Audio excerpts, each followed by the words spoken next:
ఒక్క చిటికేస్తే ఎక్కడికంటే అక్కడికి వెళ్ళిపోవచ్చు. అలాంటి శక్తి ఇచ్చాడు పోయింది సార్. ఒక్కసారి వేసి చూద్దాం.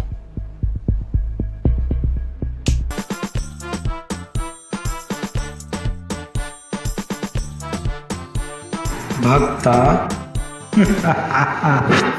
నీకిచ్చిన కోరిక ఎక్కడికన్నా వెళ్ళమని ఇక్కడికి వచ్చావేమయ్యా? అంటే అడగగానే వరం ప్రసాదించారు కదా, ఒకసారి చూసి వెళ్దామని. నన్ను వెరివాడిని చేద్దాం అనుకుంటున్నావా? అది అసంభవం. అంటే పెద్ద కోరికలు లేవు, ఒక అమ్మాయిని సెట్ చేస్తారేమో, అదే చూసి పెడతారేమో అని. తథాస్తు. ఈ ప్రపంచంలోనే అందమైన అమ్మాయి నీకు భారీగా లభిస్తుంది. నాకా? ఆ అమ్మాయి నీ జీవితంలోకి వచ్చాక రాజభోగాలు అనుభవిస్తావు. ఆహా, జీవితంలోనే ఉన్నత స్థాయికి చేరుతావు. నిన్నెవ్వరూ ఆపలేరు నాయనా.